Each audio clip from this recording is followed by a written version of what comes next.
देना बेकार है। नमस्कार, आप सभी का स्वागत है हमारे इस शो पर जिसका नाम है जी लो जिंदगी। आज हम कुछ ऐसी हस्तियों से बात करेंगे जिन्होंने न सिर्फ अपनी पिछड़ी सोच और अपनी कमजोरियों को पीछे छोड़ते हुए ऊंचाइयों के शिखर को छुआ, बल्कि हम सभी के लिए एक मिसाल भी बनी। तो आइए सबसे पहले बात करते हैं हमारी पहली मेहमान से, हमारे देश की एक प्रसिद्ध डॉक्टर आशा चचारी जी। इन्हें अपने शोध कार्यों के लिए भारत रत्न से नवाजा गया। तो आइए जानते हैं आशा जी की कहानी इन्हीं की जुबानी। मेरा बचपन से सपना था कि मैं एक बड़े कॉलेज से पढ़ाई करूं, और इस सपने को पूरा करने में मेरे पिताजी का बहुत बड़ा योगदान है। पापा, अरे क्या हो बेटा? पापा, मेरा डॉक्टरी के लिए सिलेक्शन हो गया। क्या सही में? हाँ पापा। वाह बेटा वाह, मुझे तुम पे बहुत गर्व है। अरे ओ आशा की अम्मा, सुनती हो? बिटिया का सिलेक्शन हो गया है, मिठाई तो लेके आओ। बेटा तुमने तो पूरे परिवार का नाम रोशन कर दिया। धन्यवाद पापा। नमस्कार राजीव जी, कैसे हैं आप? अरे हम बिल्कुल ठीक है। आशा बेटी बहुत बहुत बधाइयाँ, आपका डॉक्टरी में सिलेक्शन हो गया। आपको कैसे पता चला? पूरे देश भर को पता चल चुका है। बच्ची की फोटो आई है पेपर में। वाह बेटा वाह। देश के करोड़ों बच्चों का सपना होता है यहाँ तक पहुँचना, और गिने चुने लोग ही पहुँच पाते हैं। अपने पिता के बुढ़ापे का सहारा होते हैं। जी बिल्कुल। निशा जी, मुझे आपसे बात करनी थी जरूर। अरे जी आइए। आप तो जानते ही मेडिकल की पढ़ाई कितनी महंगी होती है। बिटिया की पढ़ाई के लिए कुछ मदद कर देते तो अच्छा रहता। अरे आशा हमारी बेटी की तरह, आप बताइए कैसी मदद चाहिए? अरे नहीं, ज्यादा कुछ नहीं, बस यही कुछ 4-5 लाख रुपए। आप मजाक तो नहीं कर रहे ना भाई अरे साहब? क्यों? देखिए बुरा मत मानिएगा, लेकिन लड़की सयानी हो गई है, अब बड़ी हो रही है। किसी स्कूल में नौकरी दिलवाइए और फिर शादी करवा दीजिए। क्या रखा है पढ़ाई लिखाई में? माफ कीजिएगा। ये समाज चाहे जो बोले, पर मैं अपनी बेटी को इस लघु मानसिकता का शिकार नहीं होने दूंगा। मैं इसको जरूर पढ़ाऊंगा। और फिर क्या था, हमने अपना घर गिरवी रखकर बैंक से लोन लिया, और आज मैं आप सभी के सामने हूँ। अंत में मैं बस यही कहना चाहूंगी कि काबिलियत किसी की आर्थिक स्थिति का मोहताज नहीं होती। हम सभी आपसे सहमत हैं। धनवान होने का अर्थ केवल आर्थिक रूप से सक्षम होना नहीं होता, बल्कि अच्छे आचरणों का संकलन होना होता है। तो आइए इसी के साथ आगे बढ़ते हैं हमारे अगले मेहमान की ओर। खेल जगत का एक उभरता हुआ सितारा आहना मलिक, हमारी भारतीय महिला क्रिकेट टीम की कप्तान। आहना जी, हम सभी जानते हैं कि आप एक मुसलमान परिवार से हैं। एक मुसलमान परिवार से होने के बावजूद भी आज भारत में क्रिकेट टीम का नेतृत्व करते हुए आपको कैसा लग रहा है? आपका सवाल बिल्कुल लाजमी है, परंतु इसका जवाब एक किस्से में छुपा है। या फिर हार गई, वो भी किससे? पाकिस्तान से। मैं पहले ही कह रहा था यार, इस बार हारना पक्का था। इतना कम स्कोर, सिर्फ 214 रन। कोई स्कोर है? यार मेरे तो सारे पैसे चले गए। पिताजी से क्या बोलूंगा, जान ले लेंगे मेरी। अरे भाई, ऐसा भी क्या हो गया? और हार जीत तो खेल में लगा ही रहता सुन है। रहे हो? अब कोई हारेगा तो कोई जीतेगा भी। और पाकिस्तान का बैटिंग लाइनअप देखा था, और शाहिद का छक्का लाजवाब ही था। वाह भाई वाह। ये तो बोलेगी, आखिरकार इन्हीं की बिरादरी तो जीती है। अरे पर मैं तो सिर्फ अरे क्रिकेट। जाने दो, तुम सब एक जैसे ही हो, बस भारतीय होने का ढोंग करते हो। विभाजन के वक्त ही पाकिस्तान चले जाना चाहिए था। बढ़िया ही हमें क्रिकेट ज्ञान दे रही है। वैसे में भी ज्यादा देर नहीं हुई, इनको तो क्रिकेटर ही बनना है ना, तो बोलो कि जाओ अपने मुल्क, तुम्हारा देश तुमको जरूर मौका देगा। हाँ? मेरा देश मुझे जरूर मौका देगा, और उसी दिन मैंने ठाना कि मैं भारत में रहकर ही क्रिकेटर बनूंगी। हिंदू हो या मुसलमान, धर्म से कोई फर्क नहीं पड़ता। देश हम सभी के लिए सर्वोपरि होता है। मुझे और शायद पूरे देश को आज जवाब मिल चुका है। आहना जी, आपके विचार अतुल्य हैं। आपको और कुछ कहने की जरूरत नहीं है। अब इतनी बातचीत के बाद तो मुझे भूख लगाई है, और मुझे विश्वास है कि आप सबको भी लग ही आई होगी।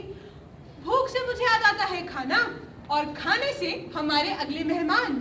जी, हमारे अगले मेहमान हैं बादल फूड फ्रेंचाइजीज के मालिक राजकुमार बादल जी। राजकुमार जी, हम सभी जानते हैं कि आपका नक्सलवाद से ताल्लुक रहा है, जिसके कारण आपको कुछ समय बंदी गृह में भी बिताना पड़ा। तो क्या आप हमें बताना चाहेंगे कि वहां से आज एक बड़े उद्योगपति तक का सफर कैसा रहा? मेरी कहानी जान के आप सभी आश्चर्यचकित रह जाएंगे। मेरा जन्म एक नक्सल प्रभावित क्षेत्र में हुआ और वहां के लोगों ने मुझ पर प्रभाव डालकर मुझे भी नक्सलवाद में घसीट लिया। और फिर एक दिन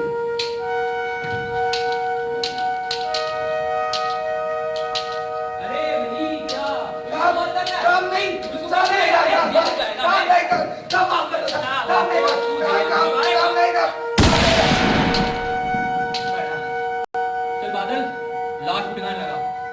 शाबाश।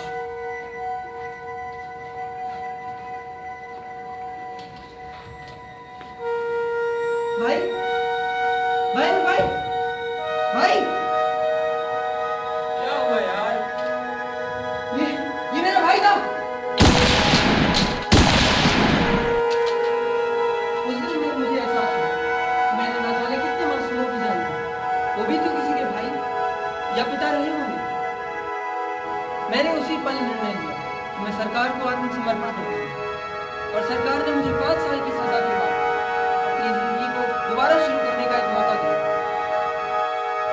पर मैं ये तो भूल ही गया था कि जो समाज हमारी बुराइयों को बुरा बताता है, वही समाज हमारी अच्छाइयों को धिक्कारते हुए हमें पुनः उन्हीं बुराइयों की ओर ढकेल देता है।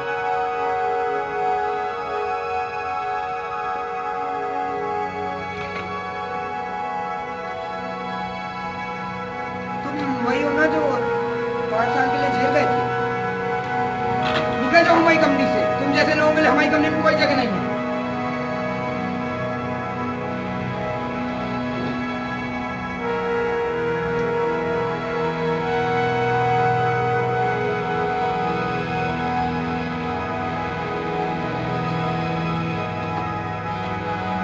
देखो भाई, तुम्हारी कहानी सुन के मुझे बहुत दुख हो रहा है। पर हम तुमको अपनी कंपनी में नहीं ले सकते। इससे हमारी कंपनी में छवि बुरी होगी। देखो, बुरा मत मानो। हमारे जब दुनिया का विश्वास मुझ पर से उठ चुका था, मैंने अपना आत्मविश्वास नहीं खोया। मैंने एक छोटा सा खोमचा लगाया और मेरे वर्तमान से तो आप परिचित हैं ही।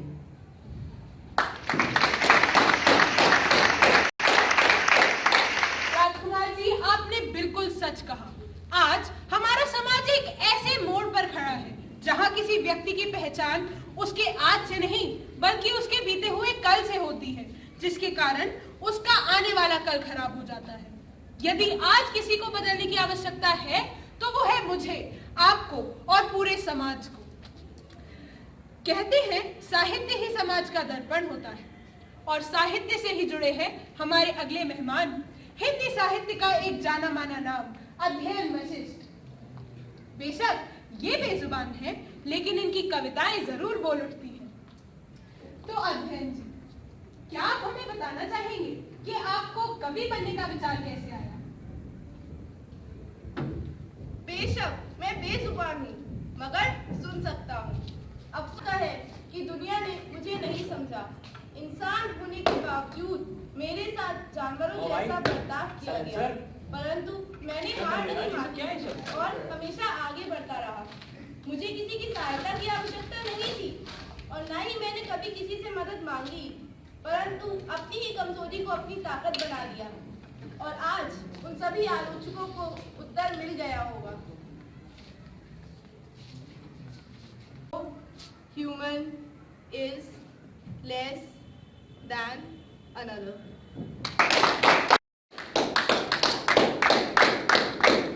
अध्ययन जी ने तो हम सभी को निशब्द कर दिया। उन्होंने ये सिद्ध कर दिया है कि कोई भी व्यक्ति चाहे तो एक सामान्य जीवन जी सकता है। इस मौके पर मुझे इन्हीं की कुछ पंक्तियां याद आती हैं। जिंदगी तो एक पहेली है लेकिन जब सुलझी तो सबसे अच्छी सहेली है। जिंदगी तो एक ख्वाब है, खुशियों का सैलाब है।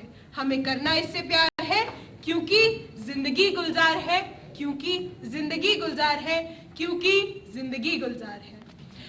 चलिए, इसी के साथ हमारा आज का सफर बस इतना ही। अगले हफ्ते मैं आशी जैन फिर मिलूंगी कुछ ऐसी ही नई और दिलचस्प कहानियों के साथ। तब तक के लिए खुश रहिए, हंसते रहिए और देखते रहिए जी लो जिंदगी।